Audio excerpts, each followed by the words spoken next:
मध्ये तुमचे खूप खूप स्वागत आहे। आज आपण बनवतोय अगदी घरगुती पद्धतीने रव्याचा केक। तर त्यासाठी बघा आपण इथं सर्व साहित्य घेतलेले आहे व्यवस्थित असं। तर इथं सगळ्यात आधी आपण रवा घेतलेला आहे। तर एक मोठी वाटी भरून आपण कुठल्याही वाटीच्या मापाने तुम्ही साहित्य घेऊ शकता। एक वाटी आपण इथं बारीक रवा घेतलेला आहे, जाड रवा घ्यायचा नाही, बारीक रवा आपण इथे घेतलेला आहे। रवा व्यवस्थित चाळून वगैरे घेतलाय।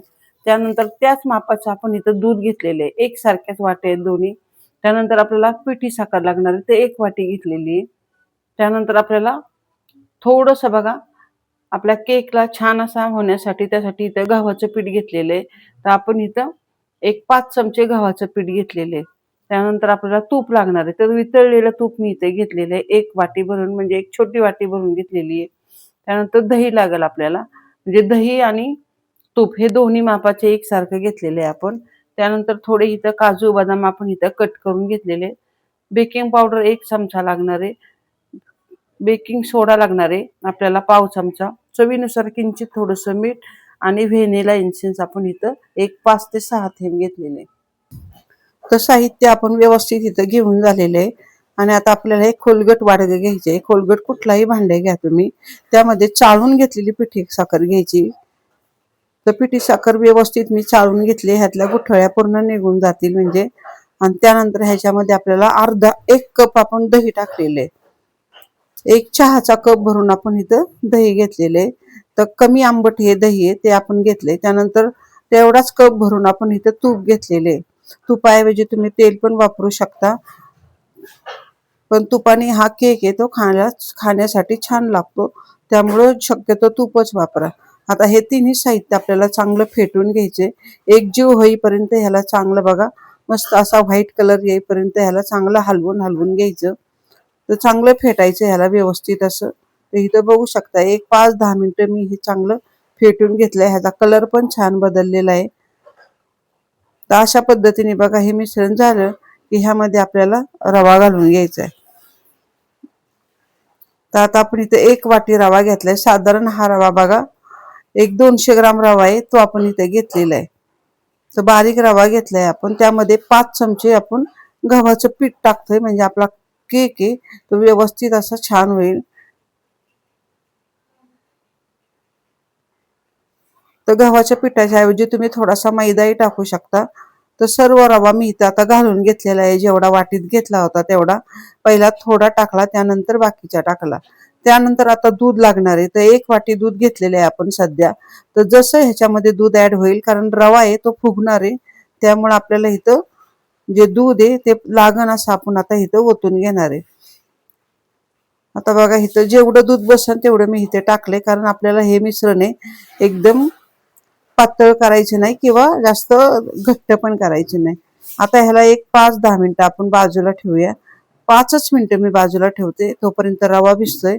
तर कुकरचा डबा आज आपण घेतलाय, कुकरच्या डब्याला आपण इथे सगळीकडनं तेल तूप काही लावून घ्या तुम्ही। आणि ह्याला चांगलं पिठाचं म्हणजे गव्हाच्या पीठ मी इथे टाकणार आहे, त्याचं छान असं कोटिंग तयार करून घेऊया। तुमच्याकडे जर बटर पेपर असेल तर तो तुम्ही टाकू शकता, माझ्याकडे नाहीये त्यामुळे मी इथं पीठच वापरते। तर चमचाभर गव्हाचं पीठ टाकून ह्याला सगळीकडनं व्यवस्थित फिरवून घ्यायचं, म्हणजे छान असं बघा हे कोटिंग तयार होईल, म्हणजे आपला केक पण खाली चिटकणार नाही, अगदी सहज असा केक निघला जाईल। तर इथं पाहू शकता सर्व जास्तीचं पीठ आहे ते आपण इथं झटकून टाकायचं। आता इथं बघा 5 ते 6 मिनिटं झालेले आहेत। आता रवा पण छान आपला फुललेला आहे, इथं पाहू शकता व्यवस्थित असा रवा भिजलेला आहे। आता ह्याला पुन्हा एकदा चांगलं हलवून घेऊया। आता बाकी साहित्य आपण इथे टाकूया। तर बघा इथं व्हॅनिला एसेन्स घेतले, एक 5 थेंब घेतलेले आहेत मी, ह्याच्याऐवजी तुम्ही वेलची पावडर वापरू शकता। त्यानंतर इथे किंचित असं चवीनुसार मीठ टाकूया आपण। त्यानंतर बेकिंग पावडर घेतली आपण, एक सपाट चमचा म्हणजे जो नाश्त्याचा असतो तेवढा हा सपाट चमचा आपण भरून घेतलाय, तो टाकूया। आणि त्यानंतर बघा थोडासा इथं आपल्याला खाण्याचा बेकिंग सोडा टाकायचा आहे। आता हे सर्व साहित्य मिक्स करून घेऊया। थोडे ड्रायफ्रुट्स घेतलेले तुम्ही ह्याच्याऐवजी इथं थोडेसे बघा बदाम आणि मनोके घेतलेत ते टाकलेले आहेत. ह्याच्याऐवजी तुम्ही तुटी फुटी पण वापरू शकता. आता सर्व साहित्य आपण चांगलं पुन्हा एकदा एक 5-6 मिनिटं चांगलं मिक्स करून घेऊया. इथं पाहू शकता व्यवस्थित असं मिक्स झालंय. आपल्याला थोडी दुधाची गरज आहे, तर आपण ते दूध पण इथं घालून घेतोय. म्हणजे बरोबर आपल्याला इथं बघा 1.5 कप दूध इथं लागलेलं आहे आपल्याला, कारण बाकी दूध आपण बाजूला ठेवलेलं आहे. 1.5 कप दूध आपण इथं घालून घेतलेलं आहे. आता हे मिश्रण चांगलं आपल्याला हलवून घ्यायचं. इथं पाहू शकता अशा पद्धतीचं हे मिश्रण आपलं तयार झालं पाहिजे. आता मिश्रण तयार आहे. आता लगेचच आपण इथं केकचं भांडं रेडी केले त्याच्यामध्ये टाकून घेऊया. अशा पद्धतीने बघा हे मिश्रण आपलं व्यवस्थित असं झालं पाहिजे. एकीकडे मी इकडं कुकर गरम होण्यासाठी ठेवलेला आहे.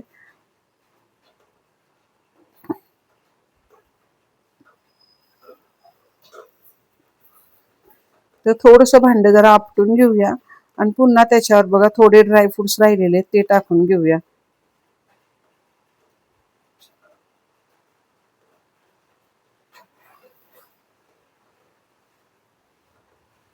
भांडा थोडा आपटून घेतल्यानंतर ह्यातली पूर्ण हवा जाते आणि व्यवस्थित असा हा केक आहे तो सेट होतो. आता इथं बघा शिट्टी काढून घेतलेली आहे. कुकर गरम करून घेतलाय मी. कुकरमध्ये एक रिंग ठेवूया आणि रिंगवर आपल्याला हे कुकरचा डबा ठेवून द्यायचा आहे. कुकरचा डबा आत ठेवूया. त्यानंतर झाकण लावून घ्यायचं आणि गॅस एकदम बारीक म्हणजे अगदी लो फ्लेमवर ठेवायचा. एकदम बारीक म्हणजे म्हणजे तो केक जळणार नाही आणि व्यवस्थित असा तयार होईल. तर इथं पाहू शकता एक मी 40 मिनिटांनी हा केक उघडलेला आहे. बरोबर बघा मी घड्याळ लावून बसले होते. 40 मिनिटांनी हा केक आपला व्यवस्थित असा बेक झालेला आहे. बिलकुलही आपल्या सुरीला इथं लागला जात नाही आणि कलर पण एकदम सुंदर आलेला आहे. आता थोडा कलर अजून आपल्याला यायला पाहिजे, त्यासाठी मी गरम कुकरमध्ये हा केक तसाच ठेवला होता. तर जवळजवळ मी अर्धा पाऊण तासाने हा केक कुकरमधनं बाहेर काढलेला आहे. गॅस बंद करून गरम कुकरमध्ये हा केक ठेवल्यामुळं ह्याचा बघा अजूनही कलर छान बदललेला आहे आणि आता आपला केक आहे तो तयार झालेला आहे. एका ताटात काढून घेऊया. सहज असा बघा हा केक निघला जातो. ताट पालथे टाकायचं आणि डबा पलटी करायचा. व्यवस्थित असं बघा कडा सैल केल्यानंतर हा केक येतो व्यवस्थित असा निघला जातो. तर इथं पाहू शकता छान असा आपला हा घरच्या घरी मस्त आपण हा रव्याचा केक बनवलाय. खूप सुंदर झालेला आहे. तिथं पाहू शकता तुम्ही सगळीकडनं एकदम असा भुसभुशीत आणि क्रिस्पी झालेला आहे मस्त आणि छान असा फुगलेला पण आहे. तर इथं पाहू शकता अगदी आपण घरीच हा केक तयार केलेला आहे. खूप मस्त झालेला आहे आणि म्हणजे माझ्या अपेक्षापेक्षाही केक सुंदर झालेला आहे. इथं पाहू शकता. आता ह्याचे तुम्हाला मी एक स्लाइस पाडून दाखवते. इथं पाहू शकता धारदार सुरीने ह्याला व्यवस्थित असा कट करून घेऊया. तर इथं पाहू शकता तुम्ही छान असा आपण हा रव्याचा केक अगदी घरातल्या साहित्यामध्ये मी ह्याच तयार केलेला आहे. तर असा केक तुम्ही घरी बनवून बघा. खूप सोपी रेसिपी आहे. तिथं पाहू शकता आतून पण खूप त्याला छान जाळी सुटलेली आहे आणि अगदी सोपी रेसिपी आहे. अगदी चहा सोबत हा केक एकदम खायला सुंदर लागतो. मला हा केक खूप आवडतो, त्यासाठी मी हे दुसऱ्यांदा हा केक बनवलेला आहे. खूप छान झालेला आहे. इथं पाहू शकता तुम्ही अगदी पहिल्या दुसऱ्या वेळेस पण हा केक छान होतो. काही अवघड नाहीये आणि अशा पद्धतीने बघा बाहेरून आणण्यापेक्षा घरच्या घरी चहात खाण्यासाठी किंवा मुलांना खायला देण्यासाठी छान असा साजूक तूप टाकून तुम्ही केक बनवला तर एकदम पौष्टिक आहे आणि चांगला आहे. आणि अशा पद्धतीचा केक तुम्ही जरूर करून बघा. आणि आजची रेसिपी जर तुम्हाला आवडली असेल तर चॅनलला पटकन सबस्क्राईब करा, शेअर करा, कमेंट करा. धन्यवाद.